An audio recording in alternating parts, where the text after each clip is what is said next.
नमस्कार दोस्तों, आजाद CGPSC academy के द्वारा आप सभी का एक बार फिर से स्वागत है।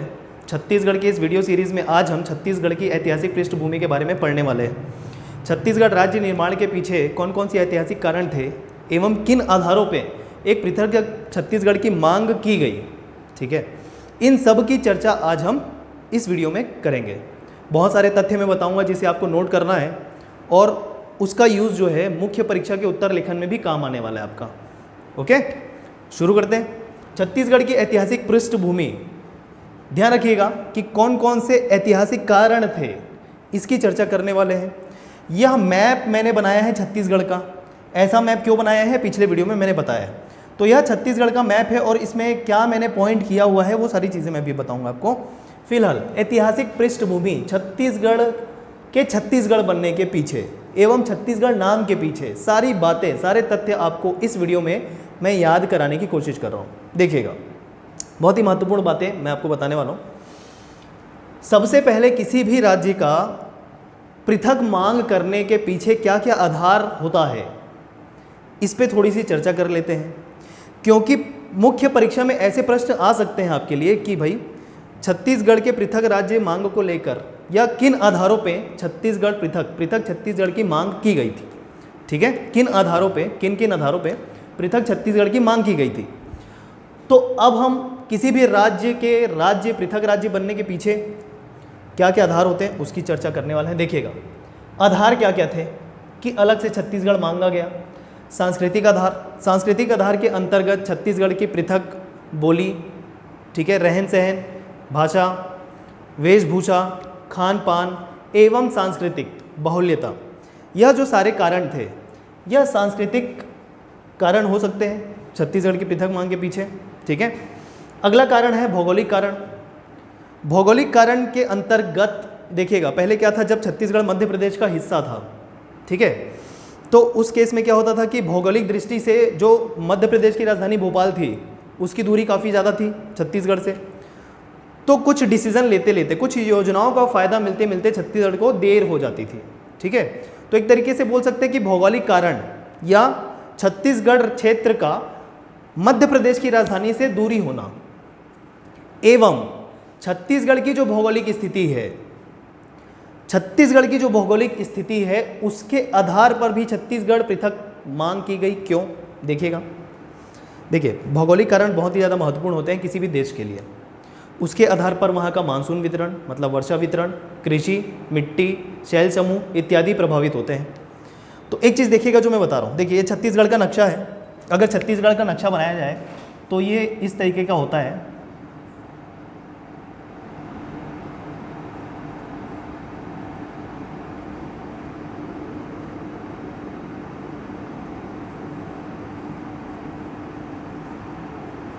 ठीक है दोस्तों, ये छत्तीसगढ़ का नक्शा होता है, इसको मैंने ऐसे बना दिया है। लेकिन देखिए भौगोलिक कारण कैसे महत्वपूर्ण थे। एक पृथक राज्य अगर बना ले और पृथक राज्य बनाने के बाद क्या वहाँ की अर्थव्यवस्था, क्या वहाँ की कृषि आदि जो है काफ़ी अच्छे से संपन्न हो सके, इसके लिए भौगोलिक कारण कैसे महत्वपूर्ण होते देखिएगा। छत्तीसगढ़ का जो ये भूभाग है, यहाँ से लेकर यहाँ तक का लगभग यहाँ पर, ये सारे सीमांत क्षेत्र में पर्वत श्रेणियाँ हैं। यहाँ पर मैकल श्रेणी है, ठीक है, मतलब ये जो सीमांत क्षेत्र है यहाँ पर पर्वत श्रेणियाँ हैं। और आपको पता होगा या नहीं पता तो आगे पढ़ेंगे, जब हम मानसून पढ़ेंगे, जलवायु पढ़ेंगे। छत्तीसगढ़ में जो मुख्य रूप से बारिश होती है वह मानसून की बंगाल की खाड़ी की शाखा से होती है, ठीक है। तो मानसून की बंगाल की खाड़ी की शाखा इस ओर से छत्तीसगढ़ में प्रवेश करती है, ठीक। अब चूंकि मानसून यहाँ से प्रवेश कर रहा है और यहाँ पर पर्वत श्रेणियाँ हैं, तो इस मानसून को यहाँ से निकलने का रास्ता नहीं मिल पाता। तो छत्तीसगढ़ के मानसून इस क्षेत्र में, बंगाल की खाड़ी की जो शाखा है मानसून की, वह इस क्षेत्र में, छत्तीसगढ़ के इस क्षेत्र में काफ़ी अच्छी बारिश करती है। तकरीबन 150 सेंटीमीटर औसतन, 120 से 150 सेंटीमीटर अच्छी बारिश मानी जाती है। तो देखिए भौगोलिक दृष्टि से छत्तीसगढ़ कितना महत्वपूर्ण है कि यहाँ पर पर्वत श्रेणियाँ हैं, मानसून को जाने से रोक रहा है, अच्छी बारिश होगी इस क्षेत्र में। तो जिस भी क्षेत्र में अच्छी बारिश होगी वो आर्थिक दृष्टि से भी वह क्षेत्र आगे बढ़ेगा। तो बात समझ में आई कि भौगोलिक दृष्टि से कैसे महत्वपूर्ण था या भौगोलिक दृष्टि के आधार पर कैसे पृथक छत्तीसगढ़ की मांग की गई, तो यह कारण हो सकते हैं। आगे देखिए प्रशासनिक कारण, जैसा कि मैंने बताया कि मध्य प्रदेश की राजधानी भोपाल से छत्तीसगढ़ की दूरी या जो प्रशासनिक व्यवस्था थी, कार्यप्रणाली थी, छत्तीसगढ़ के मामले में थोड़ी सी सुस्त थी। मध्य प्रदेश के लिए बात करें अगर, जितने भी आर्थिक कार्य होते थे, प्रगति कार्य होते थे, विकासशील कार्य होते थे, उससे छत्तीसगढ़ अछूता रह जाता था। ठीक है, जितने भी उपक्रम स्थापित किए गए, महत्वपूर्ण उपक्रम कंपनी स्थापित की गई, वो मध्य प्रदेश में शामिल की गई, छत्तीसगढ़ को भाग को छोड़ के। तो इस तरीके से छत्तीसगढ़ पिछड़ने लगा। ठीक है, तो यह भी कारण थे प्रशासनिक कारण। आर्थिक कारण के तौर पे कि आर्थिक दृष्टि से कोई भी क्षेत्र आत्मनिर्भर होना चाहिए, और छत्तीसगढ़ में आत्मनिर्भर होने के लिए जितनी भी ज़रूरत थी वो सारी चीज़ें थी, तो आर्थिक कारण भी थे। छत्तीसगढ़ एक स्वयं आत्मनिर्भर था। संसाधन बहुत ही महत्वपूर्ण है किसी भी क्षेत्र के लिए, आत्मनिर्भर बनने के लिए या पृथक क्षेत्र बनाने के लिए संसाधन का होना बहुत ज़रूरी है। ठीक है, संसाधन के तौर पे दो संसाधन हम बात कर सकते हैं, एक मानव संसाधन और एक खनिज संसाधन। ठीक है ना, समझिएगा। देखिए, मैं उस पॉइंट ऑफ व्यू से भी पढ़ा रहा हूँ जिसके बल पे आप मुख्य परीक्षा के उत्तर लिख सकें, ध्यान रखिएगा। इन्हीं सब आधारों पे पूछा जाता है प्रश्न, तो सुनते जाइएगा। दो प्रकार के संसाधन हो सकते हैं, मानव संसाधन एवं खनिज संसाधन। मानव संसाधन की भी बहुल्यता है यहाँ पर। ठीक है, बहुत सारे ऐसे देश हैं, देश की बात करूँ, बहुत सारे ऐसे देश हैं जिसकी जनसंख्या से ज़्यादा छत्तीसगढ़ की जनसंख्या है।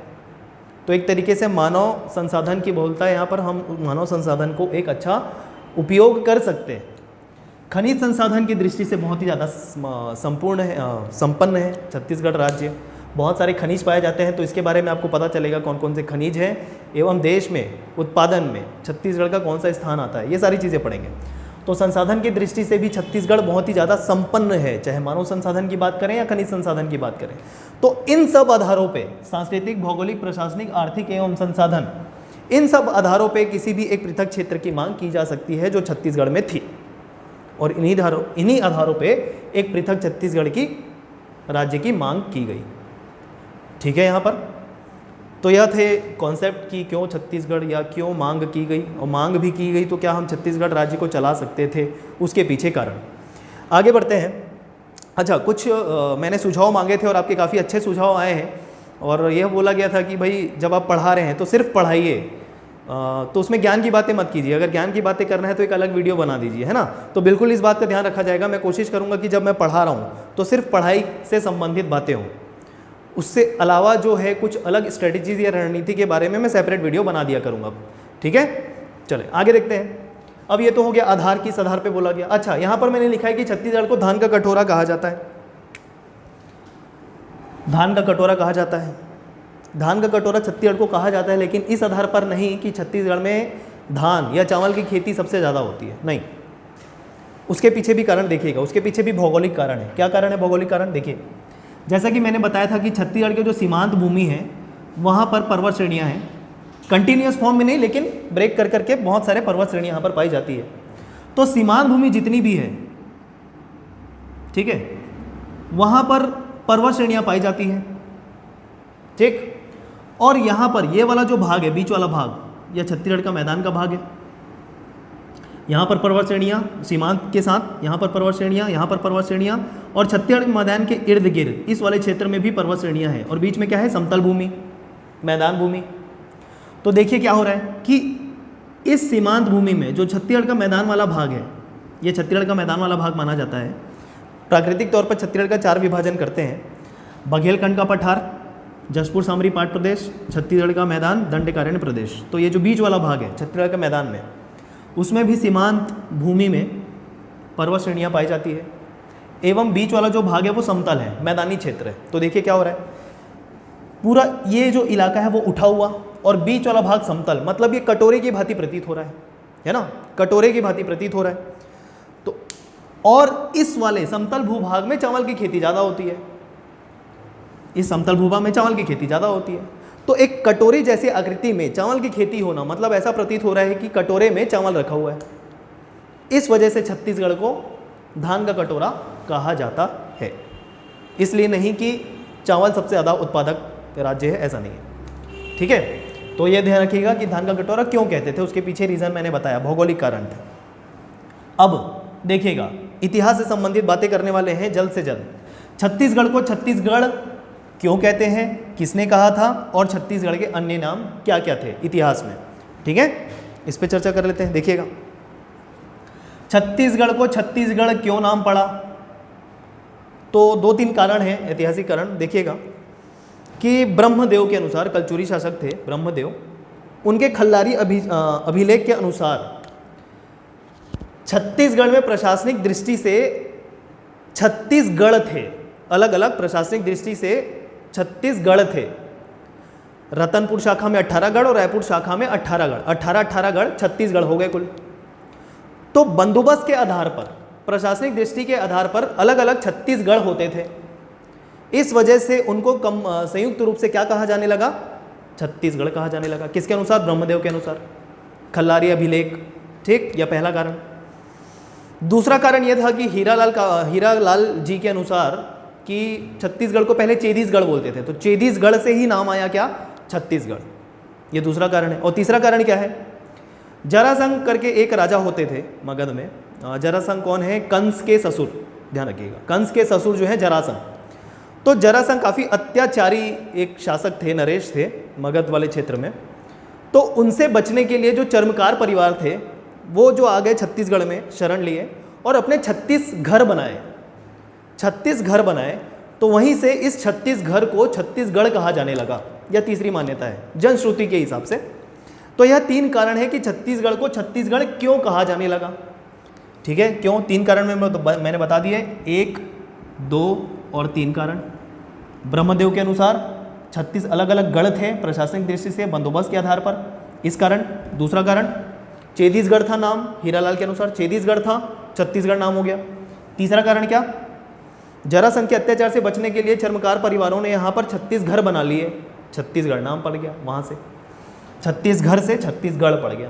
तो ये 3 कारण कि क्यों कहते हैं छत्तीसगढ़ को छत्तीसगढ़। किसने सर्वप्रथम कहा, किसने सर्वप्रथम छत्तीसगढ़ को छत्तीसगढ़ कहा भाई, तो देखिएगा मैं बता रहा हूँ 3 नाम, याद करिएगा, 3 नाम मैं आपको बता रहा हूँ, याद करिएगा। DGR, किसने सर्वप्रथम छत्तीसगढ़ को छत्तीसगढ़ कहा है, 3 नाम बता रहा हूँ। DGR, डी से दलराम राव,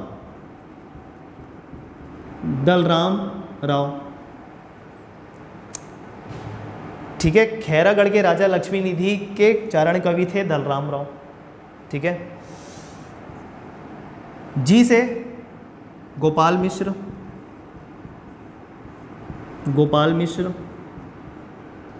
ठीक है, राजा राज सिंह के कवि थे, दरबार में कवि थे ये, कलचुरी शासक के अंतर्गत। और DGR, आर से रेवाराम, बाबू रेवाराम। तो सर्वप्रथम दलराम राव ने छत्तीसगढ़ को छत्तीसगढ़ कहा, गोपाल मिश्र फिर उसके बाद आएंगे रेवाराम। याद रखिएगा 15वीं सदी में, 15वीं सदी लिखा है, इसका मतलब ये 1497 होगा, एग्जैक्ट डेट 1497 ईस्वी, ठीक है। तो एग्जैक्ट डेट की यहाँ पर ज़रूरत नहीं है क्योंकि ऐसे प्रश्न एकदम डेट वाइज नहीं पूछे जाते हैं, यह ध्यान रखिएगा। तो 15वीं सदी में, 17वीं सदी में और ये 19वीं सदी में, 19वीं सदी में के आसपास, ठीक है। 19वीं सदी का मतलब तकरीबन ये 1897 की बात है, 1896 की बात है, ठीक है। 17वीं शताब्दी मतलब 1684 से समथिंग 1712 के आसपास का टाइम पीरियड है गोपाल मिश्र का, तो उसके बीच उन्होंने माना जाता है, ठीक है। तो DGR से दलराम राव, गोपाल मिश्र, रेवाराम, ठीक, ये चीज़ ध्यान रखिएगा। किसमें वर्णन था गोपाल मिश्र के, खूब तमाशा जो रचना थी गोपाल मिश्र की, खूब तमाशा में छत्तीसगढ़ को छत्तीसगढ़ कहा गोपाल मिश्र ने। विक्रम विलास में बाबू रेवाराम द्वारा, विक्रम विलास में रेवाराम ने छत्तीसगढ़ को छत्तीसगढ़ कहा, बाबू रेवाराम, ठीक है। यह दोनों कवि थे, यह दोनों जो थे ना, ये कवि थे, लेकिन जो रेवाराम थे, बाबू रेवाराम, वो लेखक थे, ध्यान रखिएगा, ठीक है। रतनपुर का इतिहास, यह सारी चीज़ें जो इनकी रचनाएं हैं, बहुत सारी रचनाएं हैं इनकी, तो जब रचना पढ़ेंगे तो उसमें बता दूंगा। फिलहाल याद रखिए कि गोपाल मिश्र खूब तमाशा में लिखे थे कि छत्तीसगढ़ को छत्तीसगढ़, और रेवाराम जो है विक्रम विलास में लिखे थे। तो यह है किसने सर्वप्रथम छत्तीसगढ़ को छत्तीसगढ़ कहा था। एक और चीज़ याद रखिएगा कि अंग्रेजों द्वारा छत्तीसगढ़ को प्रथम बार छत्तीसगढ़ कब कहा गया, तो 1795 में बिलासपुर गजेटियर क्या होता है, यह एक भौगोलिक शब्दकोश होता है, ज्योग्राफिकल डिक्शनरी होती है ये, ठीक है। तो बिलासपुर गजेटियर में अंग्रेजों ने छत्तीसगढ़ को छत्तीसगढ़ सर्वप्रथम कहा था। इसका साक्ष्य कब मिलता है कि 1910 के बिलासपुर गजेटियर में इसका साक्ष्य मिलता है। तो यह है कि छत्तीसगढ़ को छत्तीसगढ़ किसने कहा सर्वप्रथम। एक और बात याद रखिएगा गोपाल मिश्र से, सर्वप्रथम सांस्कृतिक एवं राजनीतिक तौर पे छत्तीसगढ़ सत्ता का जो स्वप्न देखा था वो गोपाल मिश्र ने देखा था, ठीक है। सांस्कृतिक एवं राजनीतिक सत्ता के रूप में सर्वप्रथम छत्तीसगढ़ को देखा था किसने, गोपाल मिश्र ने, ठीक। एवं अगर कहा जाए कि छत्तीसगढ़ राज्य अगर दे दिया जाए कि छत्तीसगढ़ राज्य, पृथक छत्तीसगढ़ राज्य की मांग या उसके स्वप्न देखने वाले प्रथम कौन थे, प्रथम स्वप्न दृष्टा कौन थे, तो वह आंसर आएगा पंडित सुंदरलाल शर्मा, ठीक है। यह ध्यान रखिएगा, दोनों में अंतर। अन्य नाम क्या है छत्तीसगढ़ का, तो सुनते जाइए अन्य नाम क्या है। बात करते हैं रामायण काल से, ठीक है। तो रामायण काल में कौशल्या, राम की माता आपको पता होगा कौशल्या जी, तो उनका जो क्षेत्र था, ठीक है, कौशला पुत्र थी कौशल्या, तो उनके राज्य क्षेत्र को कोशल कहा जाता था, कोशल। तो कोशल जो है 2 भागों में विभक्त था, उत्तर कोशल, दक्षिण कोशल। तो दक्षिण कोशल वाला भाग छत्तीसगढ़ था ऐसा माना जाता है रामायण काल में। तो रामायण काल में छत्तीसगढ़ को क्या कहा जाता था, दक्षिण कोशल। अब ये कोशल नाम क्यों पड़ा, तो यह जनश्रुति है, ऐसा माना जाता है, मान्यता है कि इस क्षेत्र में बहुत उत्तम किस्म के कोसा हुआ करते थे, ठीक है, रेशम हुआ करते थे। तो इस आधार पर इस क्षेत्र का नाम जो है कोशल पड़ा, ठीक है। तो दक्षिण कोशल रामायण काल में एवं बस्तर क्षेत्र को दंडकारण्य कहा जाता था।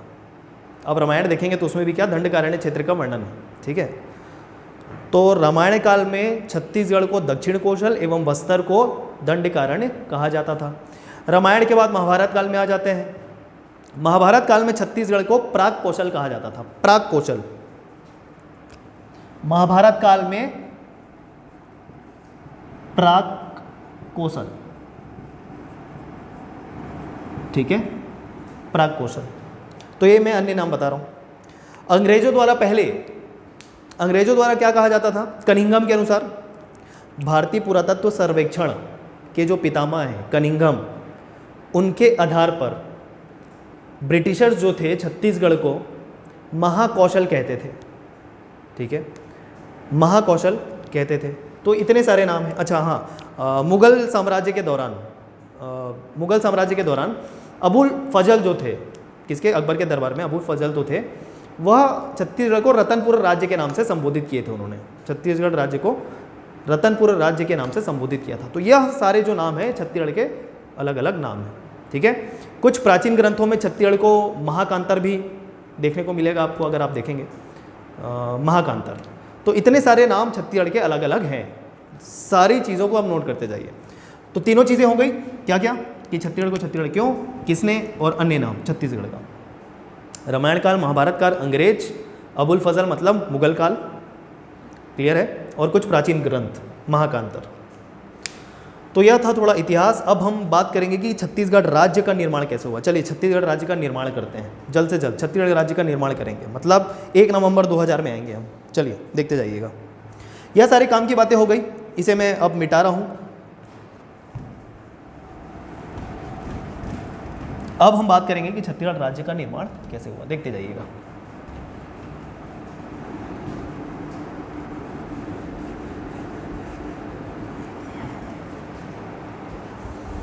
देखिए सबसे पहले क्या था कि जब भारत आज़ाद हुआ तो जितने भी रियासत थे उनका विलय भारत राष्ट्र में हो गया। तो ध्यान रखिएगा, तो छत्तीसगढ़ में भी 14 रियासतें थी। 14 रियासतें, जो मैंने ये डॉट लिखा है, ये 14 रियासतों को शो करता है, देखिएगा। और ये 14 रियासत के नाम याद कर सकते हैं मैप से बहुत ही ज़्यादा ईजिली। अगर आप थ्योरी के फॉर्म में पढ़े तो याद नहीं होगा, मैप के थ्रू देखिएगा। तो 1 जनवरी 1948 को छत्तीसगढ़ के समस्त 14 रियासतों का भारत संघ में विलय हो गया। 1 जनवरी 1948, डेट नोट करिएगा। कौन कौन सी 14 रियासतें थी देखिएगा। सबसे नीचे से शुरुआत करते हुए यह जो जिला है वर्तमान में कौन सा जिला है, ये पिछले क्लास में बताया मैंने, बस्तर। तो बस्तर रियासत, कांकेर रियासत। आगे बढ़ते हैं, ये क्षेत्र जो जिला है राजनांदगांव। राजनांदगांव में 3 रियासतें थी, खुद एक राजनांदगांव, खैरागढ़ रियासत एवं छुई खदान रियासत, 3 रियासत हो गई। ऊपर आएंगे कवर्धा रियासत। आगे बढ़ते हैं, ये कौन सा जिला है, जांजगीर चांपा। जांजगीर चांपा में शक्ति रियासत। इसके बाद ये रायगढ़ जिला है। रायगढ़ जिला में फिर से 3 रियासतें, पहला सारंगढ़ रियासत, दूसरा रायगढ़ रियासत और यह जो है उदयपुर रियासत, मतलब आज का जो धर्मजयगढ़ है वो। आगे बढ़ते हैं ऊपर, जस्ट सरगुजा है तो सरगुजा रियासत, अंबिकापुर। जशपुर रियासत और कोरिया जिला में 2 रियासत, खुद कोरिया एवं चांग बखार। ठीक है, तो कुल मिला के कितने हो जाते हैं, 14 रियासत हो जाते हैं। तो इनका विलय हो गया भारत संघ में।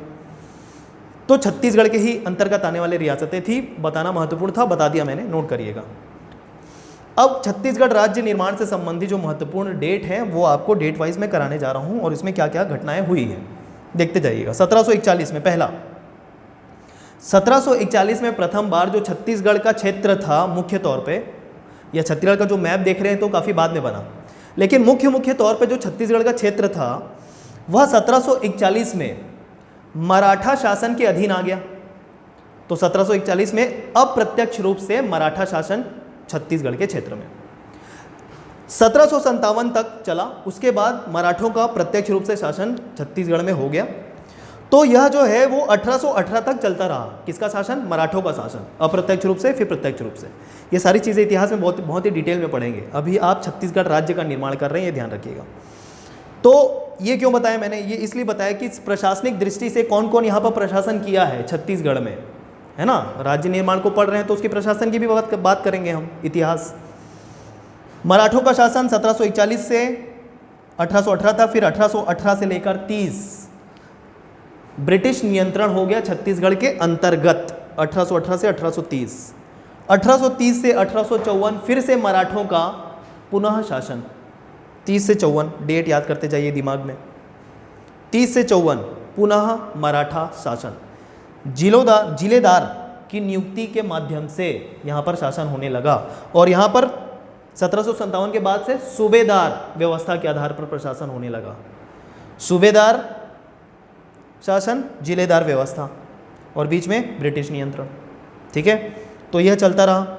फिर क्या हुआ, ब्रिटिश नियंत्रण में आ गया पूरा 1947 तक चलता रहा, लेकिन बीच बीच में कुछ महत्वपूर्ण घटना हुई है, देखिएगा।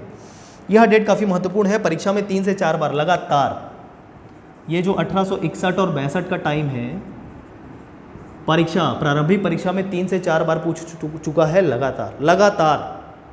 ठीक है, पीएससी 2017-18 और शायद उससे पहले 16 में भी पूछा हुआ, मतलब 3 बार लगातार इस प्रश्न को पूछा है प्रारंभिक परीक्षा में। 1861, तो ध्यान रखिएगा 2 नवंबर 1861 को मध्य प्रांत का गठन हुआ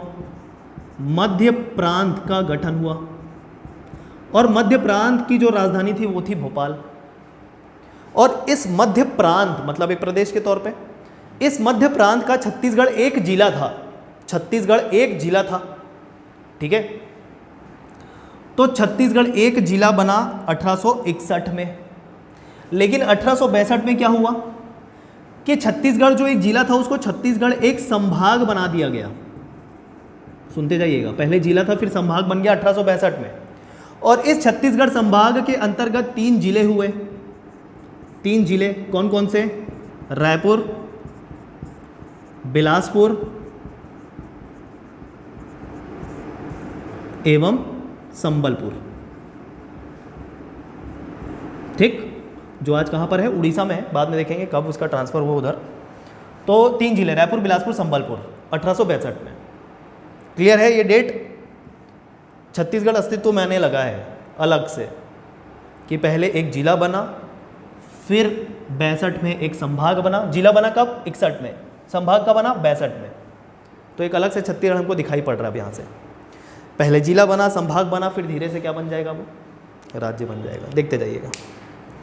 आगे डेट बढ़ते हैं 1905, काफ़ी महत्वपूर्ण है, बंगाल विभाजन से लेकर ऐतिहासिक दृष्टि से बहुत ज़्यादा महत्वपूर्ण है ये 1905, ठीक है। मुस्लिम लीग का गठन एक साल बाद, मतलब ये जो टाइम स्पैन है 1905 का बहुत ही ज़्यादा महत्वपूर्ण। ध्यान से देखिए, 1905 में जो 5 रियासतें थी वो छत्तीसगढ़ में मिला लिया गया, जो बंगाल प्रांत में थी। कौन कौन सी 5 रियासतें देखिएगा, 5 रियासतों को याद करिएगा, कौन कौन सी, ये आसपास वाली, जशपुर, उदयपुर, सरगुजा, चांगभकार, कोरिया। यह जो ऊपर ऊपर की जो है ना, ये 5, यह 5 रियासतों का छत्तीसगढ़ में विलय कर दिया गया, मतलब छत्तीसगढ़ में ले आए गए ये 5 रियासतों को। और जो संबलपुर जो क्षेत्र था या संबलपुर जो जिला था उसको बंगाल प्रांत को दे दिया गया। प्रशासनिक दृष्टि से हो रहा है ये सारी चीज़ें, ठीक है, क्लियर है। तो 5 रियासत छत्तीसगढ़ में आ गया और एक संबलपुर जिला कहाँ चला गया, बंगाल। अब उस समय उड़ीसा जो था वो बंगाल का भाग था, ये ध्यान रखिए। तो ये है 1905 का, और 1905 को ही छत्तीसगढ़ का सर्वप्रथम मानचित्र खींचा गया। तो 2 बातें याद रखना है 1905 से। आगे बढ़ते हैं 1918 में याद रखिएगा, पंडित सुंदरलाल शर्मा जी ने छत्तीसगढ़ का स्पष्ट मानचित्र अपनी पांडुलिपि में लिखा। पंडित सुंदरलाल शर्मा जी की एक रचना है, तो पांडुलिपि में पंडित सुंदरलाल शर्मा जी ने एक छत्तीसगढ़ का स्पष्ट मानचित्र खींचा 1918 में। सर्वप्रथम मानचित्र 1905, लेकिन स्पष्ट रूप से या पांडुलिपि में किसने, पंडित सुंदरलाल शर्मा ने, 1918। याद रहेगा सीक्वेंस। आगे बढ़ते जा रहे हैं, 1924 का डेट आ गया। रायपुर जिला परिषद, नाम याद रखिएगा, 1924 से रायपुर जिला परिषद के द्वारा पृथक छत्तीसगढ़ की मांग, रायपुर जिला परिषद। 1939 कांग्रेस का त्रिपुरी अधिवेशन हुआ था। जब इतिहास पढ़ेंगे आप तो उसमें पूरे कांग्रेस के, मतलब महत्वपूर्ण आपको कांग्रेस के अधिवेशन एवं उसकी अध्यक्षता करने वाले इन सब का नाम याद रखना है। तो 1939 में त्रिपुरी अधिवेशन हुआ कांग्रेस का, ठीक है, जबलपुर में। त्रिपुरी कहाँ है, जबलपुर के आसपास, ठीक है। तो उसमें पंडित सुंदरलाल शर्मा जी गए थे और वहाँ से उन्होंने पृथक छत्तीसगढ़ की मांग की थी। 1955 का डेट याद रखिएगा, ठाकुर रामकृष्ण सिंह के द्वारा मध्य प्रांत के विधानसभा में, देखिए अच्छा रुकिए, एक बहुत महत्वपूर्ण चीज़ छूट गया, भारत की आज़ादी। भारत की आज़ादी कब, 15 अगस्त 1947, ठीक है। तो उस समय जो था छत्तीसगढ़ जो है मध्य प्रांत का भाग था। अब 1953 में क्या हुआ कि पृथक राज्य की मांग होने लगी भाषा को लेकर। उसके लिए बनाया गया सैयद फजल अली आयोग, राज्य पुनर्गठन अधिनियम आया 1956 में, 14 राज्य बनाए गए। तो उसके अंतर्गत था मध्य प्रदेश, कब बना, 1 नवंबर 1956 को, जिसका पूर्वांचल भाग था छत्तीसगढ़। ध्यान रखिए, तो 1956 का डेट याद रखना है कि राज्य पुनर्गठन अधिनियम या आयोग के आधार पर 1 नवंबर 1956 को मध्य प्रदेश बना, जिसका पूर्वांचल कौन था, छत्तीसगढ़, ठीक है। तो ये चीज़ ध्यान रखिएगा। 1955 में मैंने बताया ठाकुर रामकृष्ण सिंह, ठीक, के द्वारा मध्य प्रांत या मध्य प्रदेश विधानसभा, मध्य प्रांत विधानसभा में पृथक छत्तीसगढ़ की मांग की गई, एक संकल्प प्रस्तुत करके, ठीक। 56 और 57 एक साथ लिखा है, 1956 1967 एक साथ लिखा है क्योंकि एक ही व्यक्ति से संबंधित हैं और वह है खूबचंद बघेल। खूबचंद बघेल क्या हुआ, पहले बार याद रखें, 1956 में खूबचंद बघेल के द्वारा छत्तीसगढ़ महासभा का गठन किया गया। यह जो मैं चीज़ें बता रहा हूँ बहुत ही महत्वपूर्ण है, 1 लाइनर क्वेश्चन के लिए, प्री में डायरेक्ट आ जाते हैं क्वेश्चन, ध्यान रखिएगा। तो 1956 में सर्वप्रथम छत्तीसगढ़ महासभा का गठन खूबचंद बघेल जी के द्वारा, ठीक। और इसके जो महासचिव थे वो थे दशरथ चौबे जी, ठीक। तो उस मंच के द्वारा छत्तीसगढ़ की मांग, एवं 67 में भी कौन व्यक्ति थे, खूबचंद बघेल जी थे। छत्तीसगढ़ भातृत्व संघ की स्थापना, पहले महासभा बनाया, उस महासभा में भातृत्व संघ बना लिया, ऐसा याद करिए।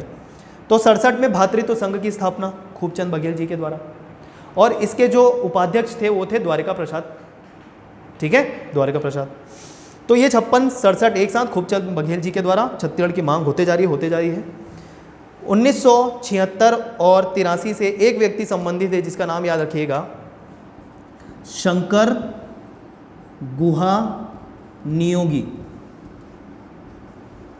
ठीक है, शंकर गुहा नियोगी 76-83। तो ये ध्यान रखिएगा, छत्तीसगढ़ मोर्चा, ठीक, और 83 में छत्तीसगढ़ संघ, ये शंकर गुहा नियोगी के द्वारा मांग की गई, दोनों एक डेट में याद रखिएगा। ठीक है, 1994, अब ये जो थोड़ा सा विवादित है, छत्तीसगढ़ में बहुत सारे प्रश्न आपको ऐसे मिल सकते हैं जो विवादित होते हैं, मतलब जिनका उत्तर जो है छत्तीसगढ़ पीएससी के द्वारा विलोपित कर दिया जाता है। किस अभाव में कि एक ही क्वेश्चन के पीछे 2-3 आंसर हो जाते हैं। ठीक है, तो किस उत्तर को लिया जाए या थोड़ा विषय बन जाता है दुविधा वाला। तो ध्यान रखिएगा, 1994 में 2 नाम लिए जाते हैं, एक साजा से विधायक रविंद्र चौबे और एक गोपाल परमार, एक और विधायक था गोपाल परमार। तो 1994 ऐसा माना जाता है कि साजा के जो विधायक थे, साजा दुर्ग के आसपास, दुर्ग जिले के अंतर्गत आता है, साजा के जो विधायक थे रविंद्र चौबे जी, उनके द्वारा अशासकीय संकल्प जो है वो पारित किया गया था विधानसभा में, और पृथक छत्तीसगढ़ की मांग की गई थी, और सेम वही चीज़ क्या गोपाल परमार जी के द्वारा किया गया था। तो अब आप इसके उत्तर के लिए अपनी स्वविवेकी शक्ति का प्रयोग करें। ठीक है, दोनों ऑप्शन अगर होता है तो फिर ये तो मुश्किल वाली बात हो जाएगी, लेकिन आंसर जो है वो रविंद्र चौबे ही होंगे, ये ध्यान रखिए मेरी तरफ से जो मैं बता रहा हूँ कंफर्म। अगर रविंद्र चौबे जी नहीं होते हैं ऑप्शन में तो आपको गोपाल परमार मारना है। ठीक है, लेकिन आंसर क्या होगा मुख्यतः रविंद्र चौबे जी। देखिए, दुविधा की स्थिति, बहुत सारे ऐसे टॉपिक मिलेंगे जिसमें 2 आंसर होते हैं, तो उस दुविधा का निवारण तभी होता है जब वो आंसर की आता है ना, या विलोपित हो जाता है। तो आंसर क्या लेना है इसमें, रविंद्र चौबे जी। ठीक, अच्छा, इसमें मैंने मंच का नाम नहीं बताया था, छत्तीसगढ़ मुक्ति मोर्चा मंच, शंकर गुहा नियोगी, छत्तीसगढ़ मुक्ति मोर्चा 1976, छत्तीसगढ़ संग्राम मंच 1983, शंकर गुहा नियोगी के द्वारा। ठीक है, अब इतनी सारी मांगे हो गई भाई, अब कब तक मांग करते रहेंगे, एक सीमा होती है। ठीक है, तो फिर इतनी मांग को ध्यान में रखते हुए आखिरकार एक डेट आया, और वो डेट था 1998, जिसमें राष्ट्रपति द्वारा एक पृथक छत्तीसगढ़ मांग करने के लिए प्रतिबद्धता व्यक्त की गई। ठीक है, और 1 मई 1998 के द्वारा छत्तीसगढ़ मध्य प्रदेश विधानसभा में एक संकल्प प्रस्तुत किया गया एवं पारित भी हो गया वो कि एक पृथक छत्तीसगढ़ राज्य बनना चाहिए। 1 मई 1998, याद रखिएगा, संकल्प पारित किया गया छत्तीसगढ़ राज्य निर्माण को लेकर। तो 1998 में फाइनली ये डिसाइड हो गया कि अब एक पृथक छत्तीसगढ़ राज्य बनेगा। राष्ट्रपति ने घोषणा भी कर दी, प्रतिबद्धता भी दिखा दी, और प्रस्ताव भी पारित हो गया। ठीक, अब सीक्वेंस याद रखिएगा, कब लोकसभा में आया, फिर राज्यसभा में आया, और कब राष्ट्रपति द्वारा हस्ताक्षर हुआ। ये आखिरी बात है, फिर हमारा छत्तीसगढ़ का राज्य निर्माण हो जाएगा। देखिएगा, तो यहाँ पर देखिए कुछ महत्वपूर्ण जो दिन है, दिवस है, जो छत्तीसगढ़ राज्य निर्माण या मध्य प्रदेश पुनर्गठन विधेयक 2000 प्रस्तुत किया गया। अधिनियम 2000 था एक्चुअली, जब वो हो जाता है, पारित हो जाता है, तब वो अधिनियम बन जाता है। कोई भी बिल जो है पास होने के बाद अधिनियम बन जाता है ना। तो पहले मध्य प्रदेश पुनर्गठन बिल या विधेयक प्रस्तुत किया गया, याद रखेंगे 25 जुलाई को लोकसभा में यह विधेयक प्रस्तुत छत्तीसगढ़ राज्य निर्माण को लेकर। ठीक, 31 जुलाई अगला डेट याद रखिएगा, 31 जुलाई को लोकसभा में यह विधेयक पारित हो गया। फिर अगला डेट याद रखना है, अगला जुलाई के बाद क्या आएगा, अगस्त, 3 अगस्त। कौन सा सन चल रहा है, हाँ सॉरी ध्यान रखिएगा 2000 चल रहा है, सन 2000 चल रहा है ना यहाँ पर। वो तो 1998 में फिक्स हो गया कि छत्तीसगढ़ राज्य निर्माण होगा, लेकिन ये जो प्रक्रिया हो रही है बिल प्रस्तुत होने की, देखिए बहुत सारी प्रक्रिया होती है कि कोई भी विधेयक बनाया जाता है तो उसमें सारे प्रावधान किए जाते हैं, एवं अगर कोई संशोधन है तो राज्य राष्ट्रपति को भेजता है कि यह संशोधन है, उसके बाद कोई बिल आता है लोकसभा के अंदर में। पहले सुझाव मांगा जाता है ना राज्य से, किसी भी राज्य निर्माण को लेकर, संविधान में देखिएगा, ठीक है। तो सन 2000 चल रहा है, 25 जुलाई, 31 जुलाई, 3 अगस्त। 3 अगस्त को राज्यसभा में प्रस्तुत, राज्यसभा में प्रस्तुत। फिर 9 अगस्त याद रखिएगा अगला डेट। 9 अगस्त क्या हुआ कि एक संशोधन के साथ राज्यसभा में पारित हुआ, एक संशोधन के साथ राज्यसभा में पारित। अब किसी भी एक सभा में, संसद में अगर संशोधन के साथ पारित किया जाता है तो वो दूसरे सभा फिर से जाता है। तो मतलब यहाँ पर अगर राज्यसभा में एक बार संशोधन हो गया तो फिर वो कहाँ गया, फिर एक बार किया वो लोकसभा। कब? 10 अगस्त को संशोधन के साथ। मतलब कोई एक सभा अगर संशोधन कर देता है तो वह फिर से दूसरे संसद चला जाता है जिसमें फिर से पारित करना होता है उसे। तो लोकसभा चला गया राज्यसभा से फिर से, क्योंकि संशोधन था एक, तो फिर से वो 10 अगस्त को लोकसभा में पुनः पारित हो गया संशोधन के साथ, संशोधन के साथ। और फाइनली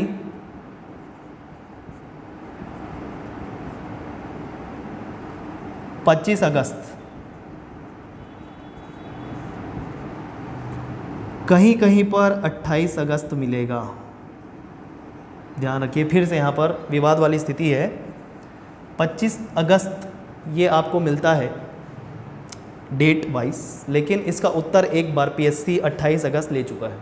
तो ध्यान रखिए, दोनों डेट बता दिए हैं। फिर से ऐसी दुविधा वाली स्थिति में अपने स्वविवेक का प्रयोग आप कर सकते हैं। जो करेक्ट आंसर है वह है 25 अगस्त, ठीक है, 2000। राष्ट्रपति के.आर. नारायणन थे द्वारा अनुमोदित, यहाँ हस्ताक्षर कर दिया गया, हस्ताक्षर कर दिया गया।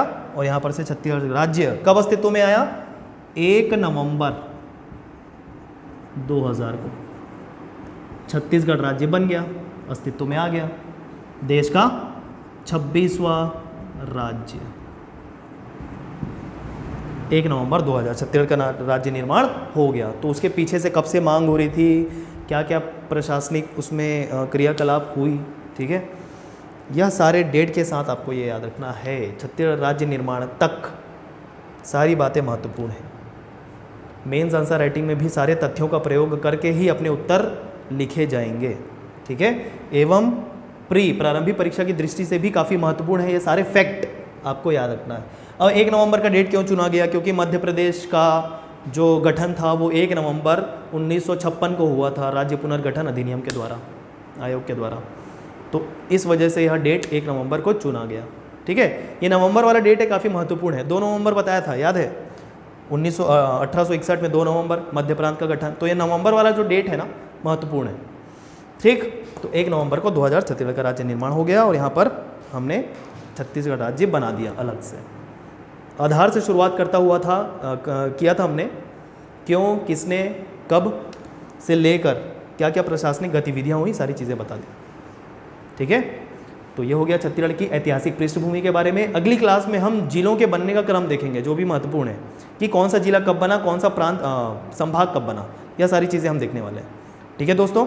तो उससे पहले ये सारी चीज़ें आप नोट करके रखिएगा। धन्यवाद।